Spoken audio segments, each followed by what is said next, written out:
మీ ఫ్యామిలీలో మీరు ఇన్సూరెన్స్ తీసుకున్నట్టు ఒక ఫ్యామిలీ మెంబర్కి ఖచ్చితంగా చెప్పండి. మీ మెడికల్ ఇన్సూరెన్స్ తీసుకునేటప్పుడు మెడికల్ హిస్టరీ ఆనెస్ట్గా డిస్క్లోజ్ చేయండి. స్మోకింగ్ చేస్తున్నారంటే, డ్రింకింగ్ హ్యాబిట్స్ ఉన్నాయా, లేదా ఇంకేదైనా ఉన్నా కానీ కంప్లీట్లీ డిస్క్లోజ్ చేసేయండి. మీరు ఇవాళ హెల్తీగా ఉన్నారు కదా, హెల్తీగా ఉన్నప్పుడే ఇన్సూరెన్స్ తీసుకోండి. ఒకవేళ మీ శాలరీ 15 లక్షల సంవత్సరానికి ఉందనుకోండి, 1,50,00,000 మీ ఫ్యామిలీ కవర్ ఉండాలి. అట్ ద సేమ్ టైం మీరు మల్టిపుల్ పాలసీస్ కూడా తీసుకోవచ్చు. కానీ ఆల్రెడీ ఇన్సూరెన్స్ ఉంటే దాన్ని మటుకు డెఫినెట్లీ డిస్క్లోజ్ చేయండి. జాబ్ వదిలేశాక మీ కవరేజ్ కూడా పోతుంది. అందుకే యంగ్ ఏజ్ లో తీసుకుంటే ప్రీమియమ్స్ కూడా చీప్గా ఉంటాయి.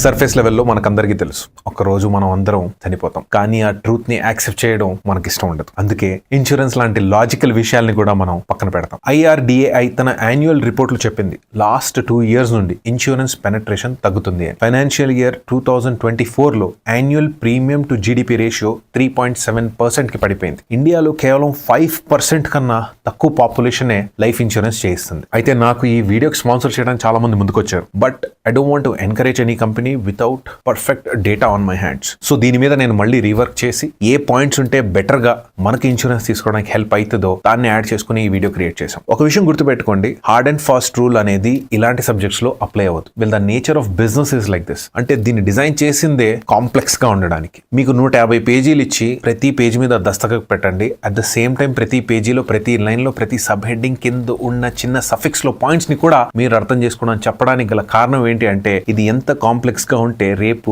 మీకు ఆ కాంప్లెక్సిటీ నుంచి ఏదన్నా ప్రాబ్లం వస్తే ఆ ప్రాబ్లమ్ ని ఈ పాయింట్ కి అటాచ్ చేసి మీ సిగ్నేచర్ చూపించి మీ క్లెయిమ్ రిజెక్ట్ అవుతుంది. చెప్పడానికే ఊపిరి గట్టిగా పీల్చుకొని చెప్పాల్సి వచ్చింది. సో ఈ పాయింట్ ఎందుకు నేను స్ట్రెస్ చేసి చెప్తున్నానంటే, చాలా మంది కామెంట్ సెక్షన్ లో నాకు ఇదే మెసేజ్ పెడుతున్నారు, ఇదంతా వద్దు, పాయింట్ చెప్పండి అని. పాయింట్ చెప్పలేమండి. మీకు మీ లైఫ్ లో, మీ కెరియర్ లో సర్టనిటీ కావాలి అంటే ఎంత క్లారిటీగా మీరు వర్క్ చేస్తారు. అలానే ఇన్సూరెన్స్ లో ఈ సబ్ హెడ్డింగ్స్ ఏవైతే ఇప్పుడు ఈ వీడియోలో చెప్పబోతున్నామో అవి మార్క్ అయితేనే మీ ఇన్సూరెన్స్ లో ఒక సర్టన్ కాన్ఫిడెన్స్ వస్తుంది. అయితే ఫ్రెండ్స్, ఈ వీడియోలో ఇన్సూరెన్స్ గురించి కంప్లీట్ గా ఎక్స్ప్లెయిన్ చేస్తాను. ఇన్సూరెన్స్ ఎలా బై చేయాలి, ఎలా చూస్ చేసుకోవాలి, పాలసీ తీసుకునేటప్పుడు చేసే మిస్టేక్స్ ఏం అవాయిడ్ చేయాలి, ఆల్రెడీ ఇన్సూరెన్స్ ఉంది అంటే అది కరెక్టా కాదా ఎలా చెక్ చేసుకోవాలి, అన్ని పాయింట్స్ మాక్సిమం కవర్ అయ్యేలాగా ట్రై చేద్దాం.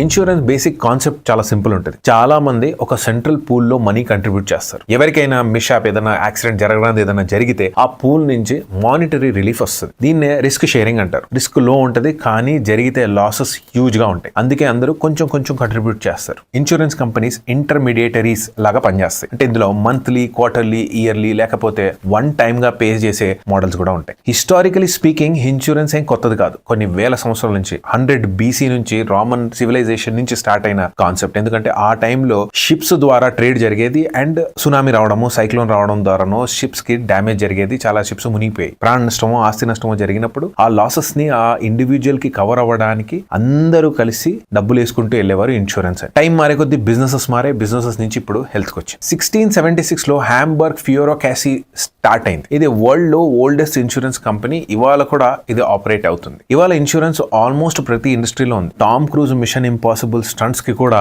ఇన్సూరెన్స్ ఉంటుంది. యాక్సిడెంట్ అయితే ప్రొడక్షన్ కంపెనీ లాసెస్ కవర్ అవుతాయి. లేటెస్ట్ గా జరిగిన ఈ సినిమా ఏదైతే ఉందో దీనికి కేవలం ఇన్సూరెన్స్ బడ్జెటే $3 million.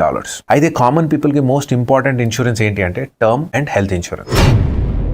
లైఫ్ ఇన్సూరెన్స్ ఎవరికి అవసరం? డిపెండెన్స్ లేని 70 సంవత్సరాలు వచ్చిన అన్మ్యారీడ్ పర్సన్ అనుకుందాం, వీళ్ళకి అవసరం లేదు. కొన్ని కోట్లు సంపాదించారు బిలియనర్స్ ఉంటారు కదా, వాళ్ళకు కూడా అవసరం లేదు. నేను అసలు సిక్కే అవను అని కొంతమంది నాన్ బయాలజికల్ హ్యూమన్ బీయింగ్స్ కూడా మన చుట్టుపక్కల ఉంటారు. ఈ వీడియో మీ అందరి గురించి కాదు. వీళ్ళకి హెల్త్ ఇన్సూరెన్స్ అవసరం లేదు. మిగతా నా లాంటి కామన్ మ్యాన్స్ కి ఈ వీడియో. లైఫ్ ఇన్సూరెన్స్ మరియు health insurance is a basic necessity. Life insurance లో 0 cost ఇన్సూరెన్స్ ఉంటుంది. మనీ బ్యాక్ పాలసీస్ ఉంటాయి. ఇంకోటి term insurance, specific term insurance 10, 20, 30 years వరకు ఉంటాయి. సో టర్మ్ లో చనిపోతే పే అవుట్, సర్వైవ్ అయిపోతే మనీ ఇవ్వరు. ఇది cheapest and most practical option. Example గా 20 million లైఫ్ కవర్ తీసుకున్నాం అనుకోండి. 12 సంవత్సరాలు టర్మ్ కట్టాం. మంత్లీ ప్రీమియం ప్రతి కంపెనీలో డిఫరెంట్ గా ఉంటుంది. 699 నుంచి స్టార్ట్ అయ్యి 1200, 1300 వరకు ప్రీమియమ్స్ ఛార్జ్ అవుతాయి. బేసిక్ గా కంపెనీ టర్మ్స్ అండ్ లిమిట్స్ ని బట్టి డిఫరెన్సెస్ ఉంటుంది. అయితే ఇంపార్టెంట్లీ యంగ్ ఏజ్ లో ఇన్సూరెన్స్ తీసుకుంటే ప్రీమియం చీప్ గా ఉంటుంది. ప్రీమియం లాక్ అవుతుంది. ఇన్ఫాక్ట్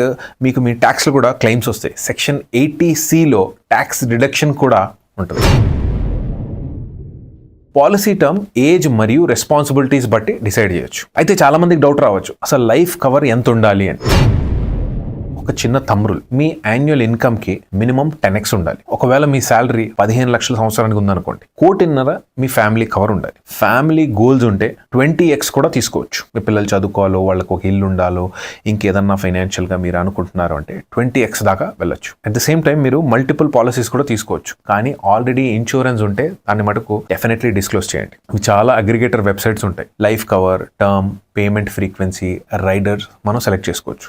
రైడర్స్ లో critical illness, accidental death, accidental disabilities ఉంటాయి. రైడర్ యాడ్ చేస్తే ప్రీమియం ఇంక్రీజ్ అవుతుంది. అయితే పేమెంట్ ఎప్పుడు లంసమ్ గా తీసుకుంటేనే బెటర్ అని నా ఒపీనియన్. ఇంకోటి ఇంపార్టెంట్ పాయింట్ ఏంటంటే claim settlement ratio. IRDAI publish చేస్తుంది. ఆల్మోస్ట్ అన్ని కంపెనీస్ 99% దాకా క్లెయిమ్ సెటిల్మెంట్ చేస్తుంది. బట్ వాళ్ళకి కూడా 15,000 కోట్ల కంటే ఎక్కువ కేసెస్ నడుస్తుంది. ఇన్సూరెన్స్ తీసుకునేటప్పుడు 2 ఇంపార్టెంట్ పాయింట్స్ గుర్తుపెట్టుకోండి. మీ ఫ్యామిలీలో మీరు ఇన్సూరెన్స్ తీసుకున్నట్టు ఒక ఫ్యామిలీ మెంబర్కి ఖచ్చితంగా చెప్పండి. వాళ్ళకి పాలసీ డీటెయిల్స్ అన్నీ ఇవ్వండి. మీ మెడికల్ ఇన్సూరెన్స్ తీసుకునేటప్పుడు మెడికల్ హిస్టరీ ఆనెస్ట్గా డిస్క్లోజ్ చేయండి. స్మోకింగ్ చేస్తున్నారంటే, డ్రింకింగ్ హ్యాబిట్స్ ఉన్నాయా, లేదా ఇంకేదైనా ఉన్నా కానీ కంప్లీట్లీ డిస్క్లోజ్ చేసేయండి. కంప్లీట్లీ ఆనెస్ట్గా అప్రోచ్ అవ్వండి. అయితే హెల్త్ ఇన్సూరెన్స్లో చాలా మంది వాళ్ళ కంపెనీ కవర్ చేస్తుంది అనుకుంటారు. మీరు ఒక విషయం చెక్ చేసుకోవాల్సింది ఏంటంటే, చాలా మటుకు కంపెనీ ఇన్సూరెన్సెస్లో ఎక్కువ లిమిటేషన్స్ ఉంటాయి. జాబ్ వదిలేశాక మీ కవరేజ్ కూడా పోతుంది. అందుకే యంగ్ ఏజ్లో తీసుకుంటే ప్రీమియమ్స్ కూడా చీప్గా ఉంటాయి. అయితే హెల్త్ ఇన్సూరెన్స్ చూస్ చేయడానికి నేను ఒక 20 పాయింట్ చెక్ లిస్ట్ రెడీ చేశాను. పాయింట్ బై పాయింట్ మాట్లాడుకుంటూ వెళ్దాం. First, coverage amount. టోటల్ ఎంత హెల్త్ కవర్ వస్తుంది. 25 lakhs అండ్ అబవ్ తీసుకుంటేనే మీ హెల్త్ ఇన్సూరెన్స్ వ్యాలిడ్ గా, ఇంపార్టెంట్ గా, మిమ్మల్ని ఇబ్బంది పెట్టకుండా క్లెయిమ్ అండ్ సెటిల్మెంట్ దాకా తీసుకెళ్తుంది. Next, restoration. ఎంత డబ్బు ఎంతసేపట్లో రీఫిల్ అవుతుంది with n number of different diseases. Next important, waiting period. కొన్ని డిసీజెస్ కి షార్ట్ వెయిటింగ్ పీరియడ్, కొన్ని లాంగ్ వెయిటింగ్ పీరియడ్. అన్ని డిసీజెస్ కి minimal to minimal waiting period ఉండే ఇన్సూరెన్స్ మీరు తీసుకోవాలి. నెక్స్ట్, కోపే. Avoid complete కోపే system. అసలు మీ జేబు నుంచి ₹1 పడకుండా ఉండే ప్రీమియమే మీరు తీసుకోండి. అది ఏ కంపెనీ అయినా సరే, పెద్ద నుంచి చిన్న కంపెనీస్ వరకు అందరూ కూడా వాళ్ళ రేంజ్ లో ఇవన్నీ టర్మ్స్ అండ్ కండిషన్స్ పెడతారు. మనం ఈ కండిషన్స్ మీట్ అయినప్పుడే మన ప్రీమియమ్స్ పెరుగుతూ వెళ్తాయి. Next important point, room rent capping, ICU and different types of ICU charges. Next, cashless insurance, network hospitals, exclusions, critical illness, maternity, pre and post hospitalisation, day care, preventive checkups, tenure, renewal, no claim bonus. అది individual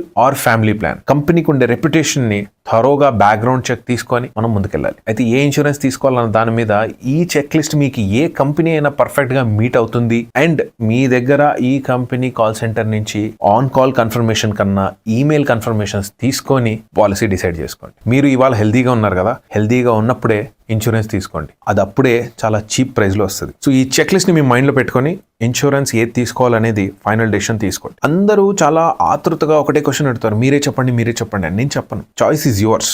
I'm not going to do that until I get a complete hold of what is absolutely right for you. Because being responsible is the most important thing in life. Adi na personal life ki kavachu, na subscribers ki kavachu. I am not calling you my family.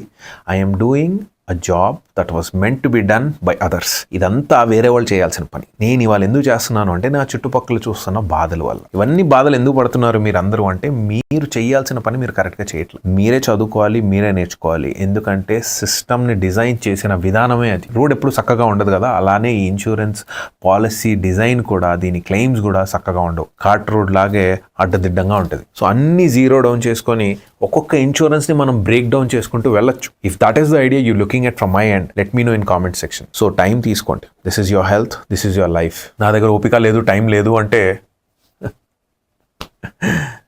పొద్దున్న లేసి దండం పెట్టుకుంటున్నారుగా, ఈసారి కానిచ్చేయండి మళ్ళీ దండంతో. Thank you for your time. Jai Hind.